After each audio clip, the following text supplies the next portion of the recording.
Hej og velkommen til vores rejseblog. Vi rejser fra Puerto Princesa i Palawan til Sabang. Der skifter vi til en pumpbåd, der tager os til Underground River. Køreturen med van fra Puerto Princesa til Sabang er 80 km og tager cirka 2 timer.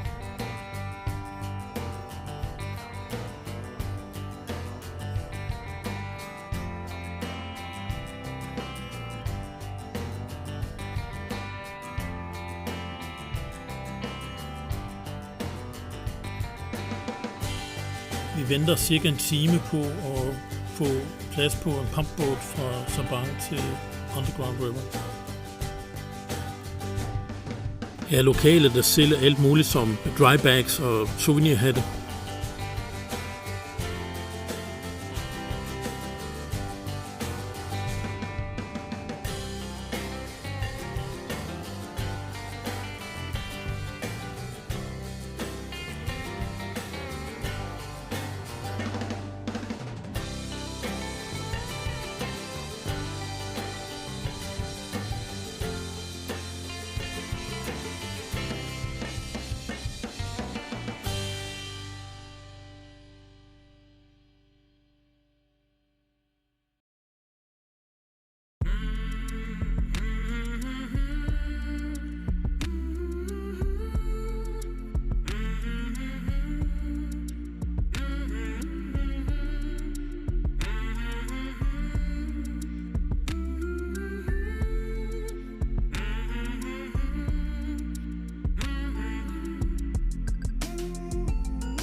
Sejlturen fra Sabang til Underground River er på cirka en halv time.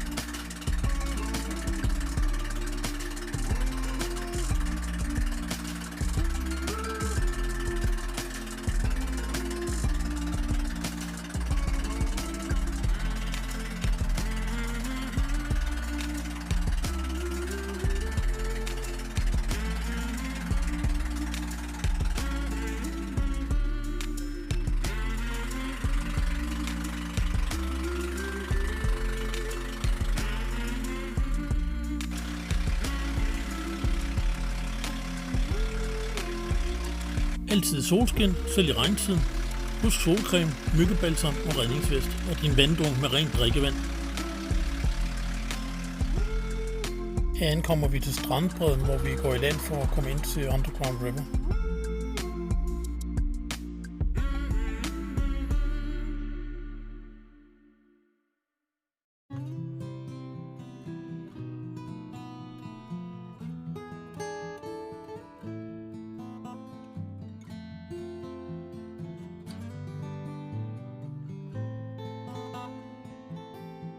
Inden vi begiver os videre op til flodmundingen, når vi at blive fotograferet her foran et skilt med Underground River.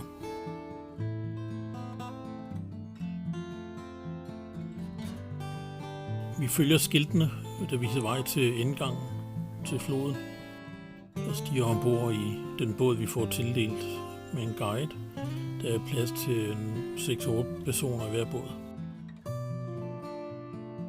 Og så sejler vi ind i grotten op langs floden, cirka 1,5 kilometer.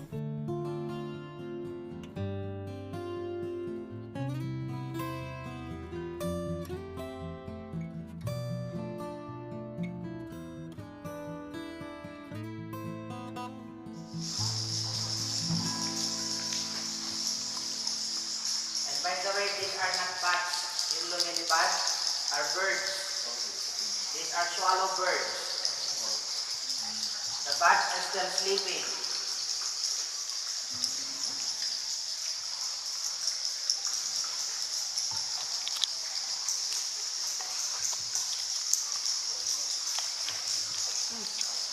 Der er også svale og masser af flagermus. For at beskytte dette vidunder er det forbudt at berøre klip og stikke fingrene i vandet herinde.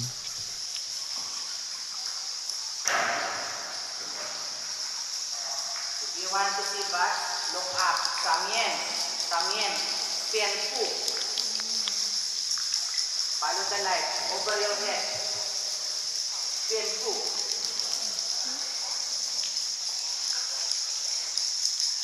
Nakikita niyo po ba? Oo. Mabuti naman.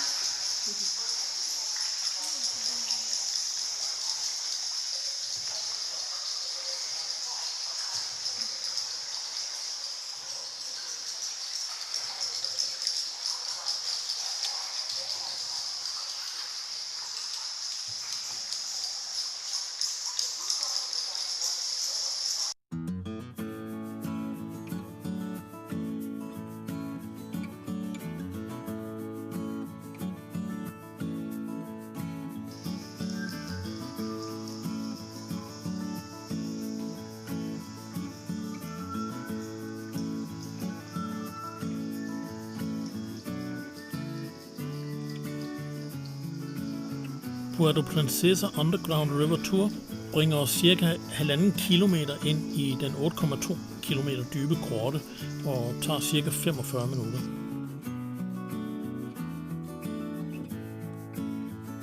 Vi kan ikke komme længere ind, fordi man skal have speciel tilladelse for at kunne tage længere ind på floden eller i grotten.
Mom, there's the ticket ready for me, though.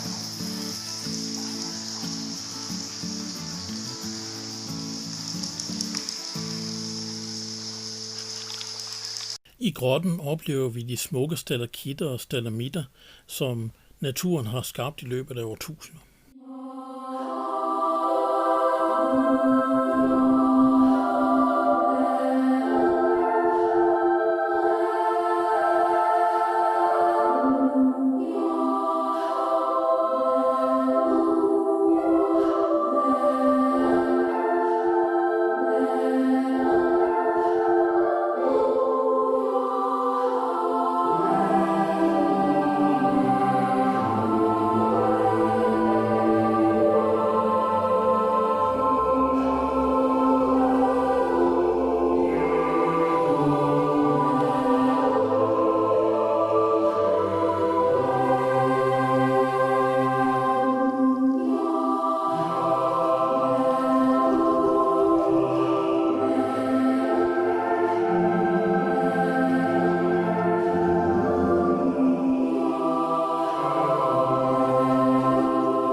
Puerto Princesa National Park er et naturbeskyttelsesområde i Filippinerne. Parken ligger i San Paul bjergkæden på den vestlige kyst af øen Palawan, cirka 80 km nord for Puerto Princesa, og har været administreret af bystyret i Puerto Princesa siden 1992.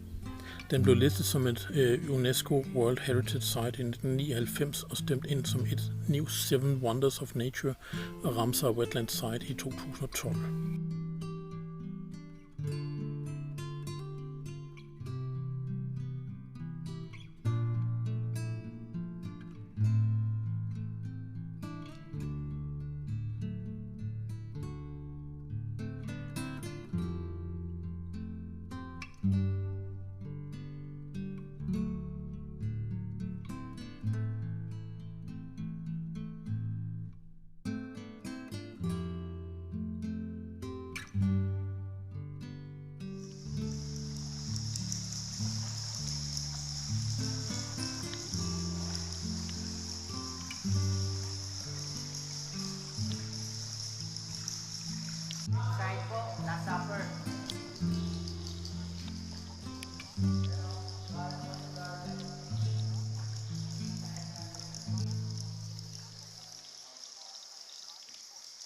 mussel rock on top of this very big candle. Mange af strukturerne herinde i grotten har fået navne fra den ydre verden, som The Carrots og The King og The Peanuts, for ligesom at associere med nogle ting udefra. It's the jellyfish formation.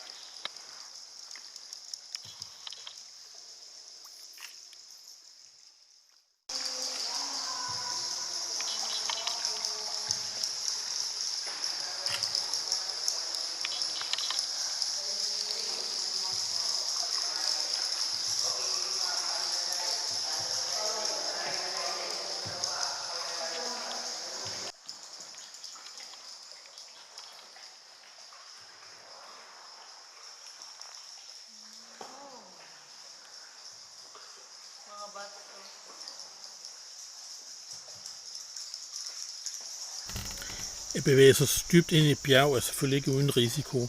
Jeg mener nu, at sikkerhedsforanstaltningerne er helt i top. Men man skal i hvert fald nok lige overveje, om man vil tage en tur derinde, hvis man lider meget af klaustrofobi. Der er enkelte passager, der er meget lave og smalle.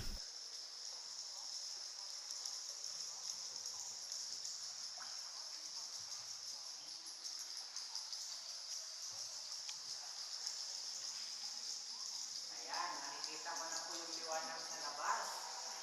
We're almost done.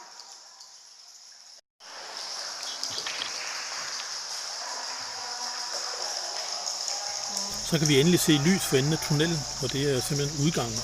Det er det samme sted, vi kom ind, så der er kun én ind- og udgang her til den underjordiske flod i Palawan.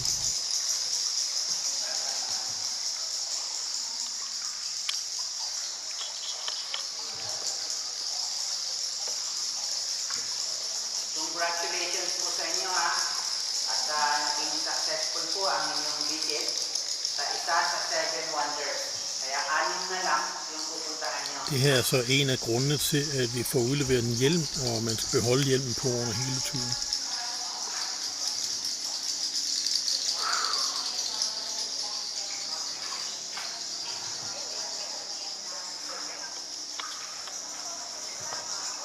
Pogi.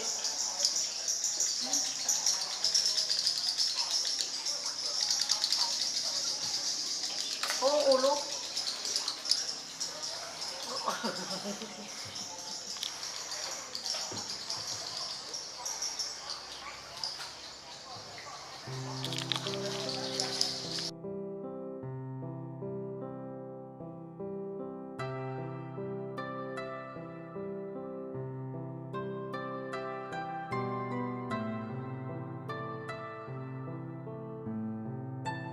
Vel ude igen, må jeg sige, det var en flot oplevelse, og det var det hele værd.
Så går rejsen tilbage til Sabang og Puerto Princesa.